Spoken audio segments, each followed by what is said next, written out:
ಆರೋಗ್ಯವಂತರಾಗಿ ಸದೃಢರಾಗೋರೆ Everest ಪರ್ವತ ಆರೋಹಣ ಮಾಡುವುದೇ ಕಷ್ಟ. ಹೀಗಿರುವಾಗ ಕ್ಯಾನ್ಸರ್ ಪೀಡಿತ ವ್ಯಕ್ತಿಯೊಬ್ಬರು ವಿಶ್ವದ ಅತಿ ಎತ್ತರದ ಪರ್ವತವನ್ನೇರಿ ಅಚ್ಚರಿ ಮೂಡಿಸಿದ್ದಾರೆ. ಸಾವಿನ ಭಯ ಹಿಮ್ಮೆಟ್ಟಿಸಿರುವ ವಿಶೇಷ ವ್ಯಕ್ತಿ ಕುರಿತ ಒಂದು ವರದಿ ನಿಮ್ಮ ಮುಂದೆ.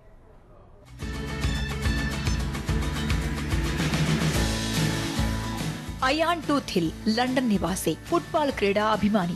ಈಗಿವರಿಗೆ 47 ವರ್ಷ. 2015ರಲ್ಲಿ ಅನಾರೋಗ್ಯಕ್ಕೀಡಾಗಿದ್ರು. ವೈದ್ಯಕೀಯ ತಪಾಸಣೆಗೊಳಪಡಿಸಿದಾಗ ಕರುಳಿನ ಕ್ಯಾನ್ಸರ್ ಪತ್ತೆಯಾಗಿತ್ತು. ದುರಾದೃಷ್ಟ ಅಂದ್ರೆ ಅಷ್ಟರಲ್ಲಾಗಲೇ ಅದು ಬಲಿತಿತ್ತು. ಅವರು ಅಂಜಲಿಲ್ಲ. ರೋಗ ಹಿಮ್ಮೆಟ್ಟಿಸುವ ವಿಶ್ವಾಸದೊಂದಿಗೆ ಚಿಕಿತ್ಸೆ ಪಡೆಯಲಾರಂಭಿಸಿದ್ರು. ಒಂದಷ್ಟು ಚೇತರಿಸಿಕೊಂಡ ಮೇಲೆ ತಮ್ಮ ದೈನಂದಿನ ಅಭ್ಯಾಸಗಳಾದ ವ್ಯಾಯಾಮ, ಓಡುವಿಕೆಗಳನ್ನ ಅಭ್ಯಾಸ ಮಾಡತೊಡಗಿದ್ರು.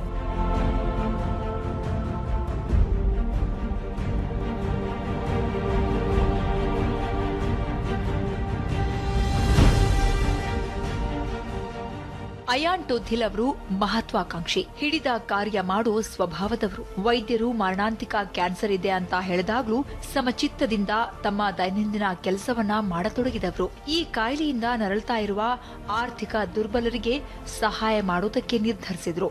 ಇದಕ್ಕಾಗಿ ವಿಶಿಷ್ಟ ಕಾರ್ಯ ಮಾಡಿ ದೇಣಿಗೆ ಸಂಗ್ರಹಿಸುವ ಗುರಿ ಹಾಕಿಕೊಂಡ್ರು. ಇವರಿಗೆ ಪರ್ವತಾರೋಹಣದಲ್ಲಿ ಆಸಕ್ತಿ ಇತ್ತು. ಆದ್ದರಿಂದ ಅದೇ ಮಾರ್ಗದಲ್ಲಿ ಹಣ ಸಂಗ್ರಹಿಸಬೇಕು ಅಂದ್ಕೊಂಡ್ರು. ಸಣ್ಣ ಪುಟ್ಟ ಪರ್ವತ ಹತ್ತಿ ಜನರಿಂದ ಹಣ ಕೇಳೋದು ಸರಿಯಲ್ಲ ಅಂದ್ಕೊಂಡ್ರು.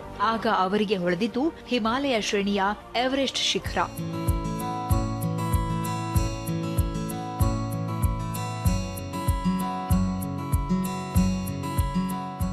ಎವರೆಸ್ಟ್ ವಿಶ್ವದಲ್ಲಿಯೇ ಅತಿ ಎತ್ತರದ ಶಿಖರ. 30,000 ಅಡಿಗಳಿಗೂ ಹೆಚ್ಚು ಎತ್ತರ ಇದೆ. ಅದರ ನೆತ್ತಿಗೆ ಆರೋಹಣ ಮಾಡೋದು ಕಠಿಣ, ಅತ್ಯಂತ ಸವಾಲಿನ ಕೆಲಸ. ಸಣ್ಣ ಪುಟ್ಟ ಪರ್ವತ ಏರಿದವರಿಗೆ ಅದನ್ನ ಏರೋದು ಸುಲಭ ಅಲ್ಲ. ಅದಕ್ಕಾಗಿ ವಿಶೇಷ ತರಬೇತಿ ಬೇಕು, ದೇಹವನ್ನ ಸಜ್ಜುಗೊಳಿಸಿಕೊಳ್ಬೇಕು. ಇದಕ್ಕಾಗಿ ಅಯಾನ್ ಟೂತ್ ಹಿಲ್ ಅಭ್ಯಾಸ ಮಾಡತೊಡಗಿದ್ರು. ಜೊತೆಗೆ ಎವರೆಸ್ಟ್ ಪರ್ವತಾರೋಹಿಗಳಿಂದ ತರಬೇತಿ ಪಡೆಯೋದಕ್ಕೆ ಆರಂಭಿಸಿದ್ರು.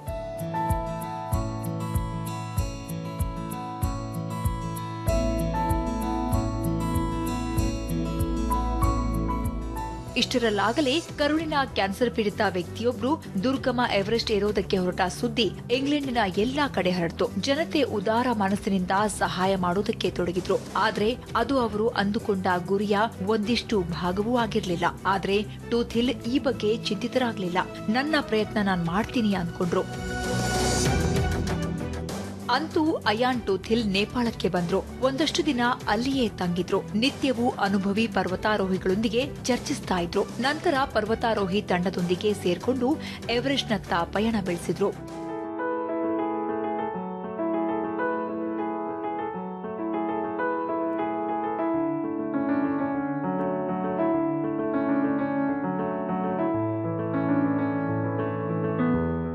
ಎವರೆಸ್ಟ್ ಬೇಸ್ ಕ್ಯಾಂಪ್ನತ್ತ ಚಾರಣ ಆರಂಭವಾಯಿತು. ಇದು ಕೂಡ ಕಠಿಣ ಹಾದಿ. ಬಹು ದೀರ್ಘಾವಧಿ ನಡಿಬೇಕು, ಪರ್ವತಗಳನ್ನ ಏರ್ಬೇಕು. ಈ ಹಾದಿಯಲ್ಲಿ ಕೆಲ ದಿನ ನಡೆದ್ರು. ಎವರೆಸ್ಟ್ ಬೇಸ್ ಕ್ಯಾಂಪ್ ತಲುಪಿದ್ರು. ಅಲ್ಲಿಂದ ಅವರ ಗುರಿ ಬಹು ಸ್ಪಷ್ಟವಾಗಿ ಕಾಣ್ತು. ಎವರೆಸ್ಟಿನ ಗಾಂಭೀರ್ಯ ಕಂಡು ಮೌನವಾಗಿ ನಮಿಸಿದ್ರು.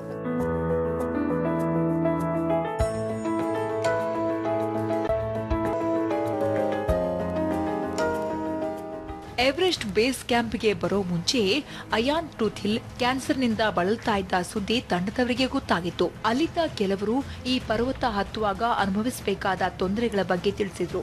ಭಾರೀ ಸದೃಢ ಕಾಯ್ದವರಾದ್ರೂ ಕೂಡ ಜರ್ಜರಿತರಾಗಬಹುದು, ದೈಹಿಕ ತೊಂದರೆಗಳ ಜೊತೆಗೆ ಮಾನಸಿಕ ತೊಂದರೆಗಳೂ ಉಂಟಾಗಬಹುದು ಅಂತ ಹೇಳಿದ್ರು. ಇದ್ಯಾವುದೂ ಕೂಡ ಕಪೋಲ ಕಲ್ಪಿತವಾಗಿರಲಿಲ್ಲ. ಅವರು ಹೇಳಿದ್ದೆಲ್ಲ ನಿಜವೇ ಆಗಿತ್ತು. ಟೂತ್ ಹಿಲ್ ಅವರ ಬಗ್ಗೆ ಸಹಾನುಭೂತಿಯಿಂದಲೇ ಅವರು ಈ ಮಾತುಗಳನ್ನ ಹೇಳಿದ್ರು. ಆದ್ರೆ ಈ ವ್ಯಕ್ತಿ ಅದಾವುದಕ್ಕೂ ಮಣಿಲಿಲ್ಲ.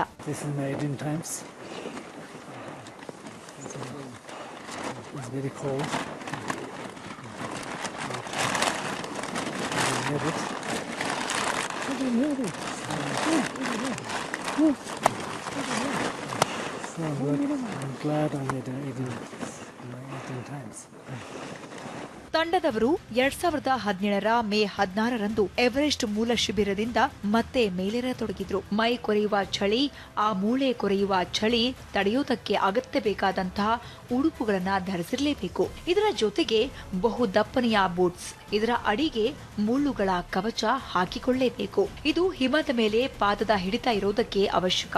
ಇಲ್ಲದಿದ್ರೆ ಸಾವಿರಾರು ಅಡಿ ಎತ್ತರದಿಂದ ಜಾರಿ ಸಾವನ್ನಪ್ಪಬೇಕಾಗುತ್ತೆ.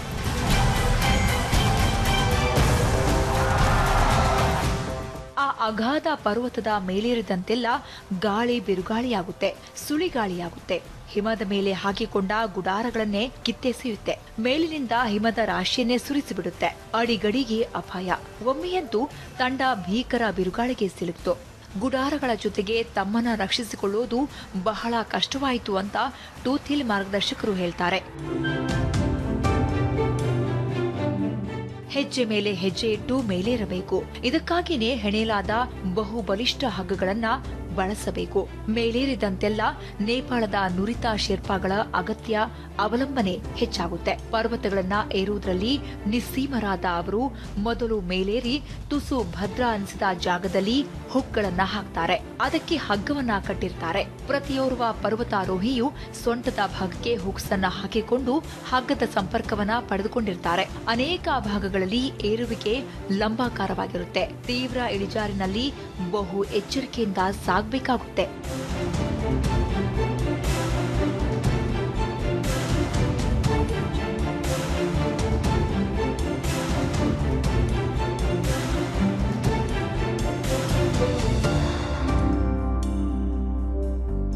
ಪರ್ವತದಲ್ಲಿ 20,000 ಅಡಿ ಮೇಲೆ ಏರಿದಂತೆ ಆಮ್ಲಜನಕ ವಿರಳವಾಗುತ್ತೆ. ಮೇಲೇರಿದಂತೆಲ್ಲ ಉಸಿರಾಡೋದಕ್ಕೆ ಆಕ್ಸಿಜನ್ ಸಿಲಿಂಡರ್ ಅವಲಂಬಿಸಬೇಕಾಗುತ್ತೆ. ಹಿಮಾಲಯದ ವಾತಾವರಣಕ್ಕೆ ಅಗತ್ಯವಾದ ದಪ್ಪನೆಯ ಸೂಟು ಬೂಟನ್ನ ಧರಿಸಬೇಕು. ಇವುಗಳ ಭಾರವೇ ಸಾಕಷ್ಟು.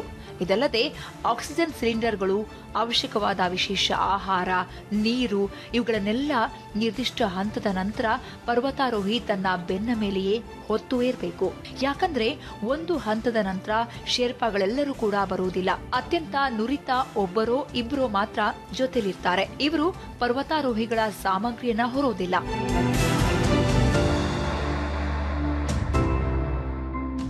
ಐವಾನ್ ಟೂತ್ ಹಿಲ್ ಅವರು ನಿತ್ಯವೂ ಕ್ಯಾನ್ಸರ್ ಚಿಕಿತ್ಸೆಗೆ ನೀಡುವ ಮಾತ್ರೆಗಳನ್ನ ಸೇವಿಸಬೇಕಾಗಿತ್ತು. ಆ ದುರ್ಗಮ ಏರುವಿಕೆಯಲ್ಲಿ ಅವುಗಳನ್ನೆಲ್ಲ ಮರೆಯದೆ ತೆಗೆದುಕೊಳ್ಳೋದು ಅಷ್ಟು ಸುಲಭದ ಸಂಗತಿಯಾಗಿರಲಿಲ್ಲ.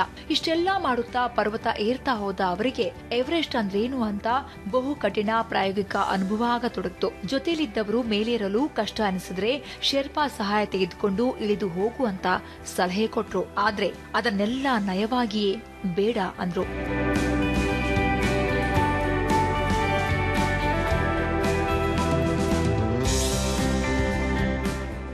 ಎರಡನೆಯ ಕ್ಯಾಂಪ್ ಹಂತದಲ್ಲಿ ಬಲವಾಗಿ ಬೀಸಿದ ಗಾಳಿಯಿಂದ ಟೂತ್ ಹಿಲ್ ಟೆಂಟ್ ಸಹಿತ ಎಲ್ಲವನ್ನ ಕಳೆದುಕೊಳ್ಬೇಕಾಯಿತು.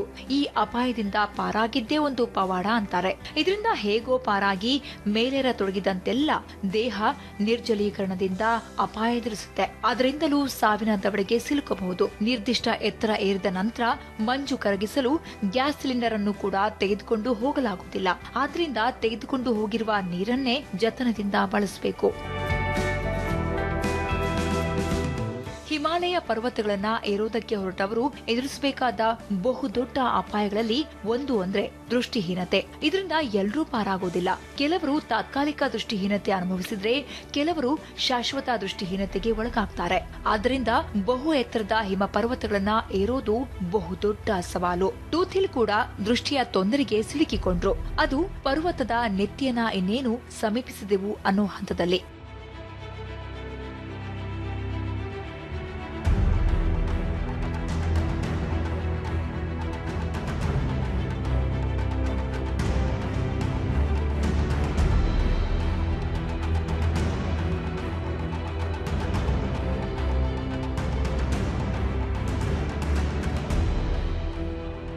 ಎರಡ್ 2017ರ ಜೂನ್ 5 ಟೂತ್ ಹಿಲ್ ವಿಶ್ವದ ಅತಿ ಎತ್ತರದ ಪರ್ವತದ ನೆತ್ತಿ ಮೇಲಿದ್ರು. ಆ ಎತ್ತರ ತಲುಪಿದವರು ಅಲ್ಲಿಂದ ವಿಹಂಗಮ ನೋಟ ಅನುಭವಿಸುತ್ತಾರೆ, ಪುಳಕಿತರಾಗ್ತಾರೆ. ಆದ್ರೆ ಇವರಿಗೆ ಆ ಅದೃಷ್ಟ ಇರಲಿಲ್ಲ. ಇವರಿಗೆ ಸುಮಾರು 120 ಅಡಿ ಅಂತರದವರೆಗಿನ ದೃಶ್ಯಗಳಷ್ಟೇ ಕಾಣಿಸ್ತಾ ಇತ್ತು. ಇದರಿಂದ ದುಃಖಿತರಾದ್ರೂ ಕೂಡ ಇಷ್ಟು ದೊಡ್ಡ ಪರ್ವತವನ್ನೇರಿದ ಖುಷಿ ಅದನ್ನ ಮರೆಸಿತ್ತು.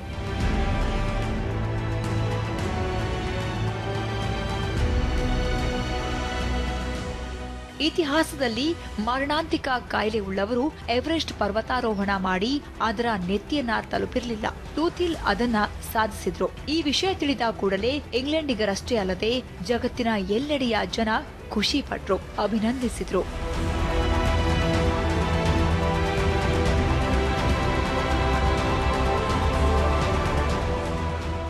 ಕ್ಯಾನ್ಸರ್ ರೋಗಿಗಳ ಸಹಾಯಾರ್ಥ ಟೂಥಿಲ್ ಅವರು 29,100 ಪೌಂಡ್ ಸಂಗ್ರಹಿಸುವ ಗುರಿಯನ್ನ ಇಟ್ಕೊಂಡಿದ್ರು. ಆದ್ರೆ ಸಂಗ್ರಹವಾದ ಹಣ ಅದಕ್ಕೂ ಹೆಚ್ಚು, 31,500 ಪೌಂಡ್ಗಳ ದೇಣಿಗೆ ಸಂಗ್ರಹವಾಗಿತ್ತು. ಇದು ಕೂಡ ಇತಿಹಾಸದಲ್ಲಿ ಒಂದು ದಾಖಲೆ. ವ್ಯಕ್ತಿಯೊಬ್ಬರು ಏಕಾಂಗಿಯಾಗಿ ಇಷ್ಟು ದೊಡ್ಡ ಮೊತ್ತದ ಹಣವನ್ನ ಸಂಗ್ರಹಿಸಿಕೊಟ್ಟಿದ್ದು ಇದೇ ಮೊದಲು.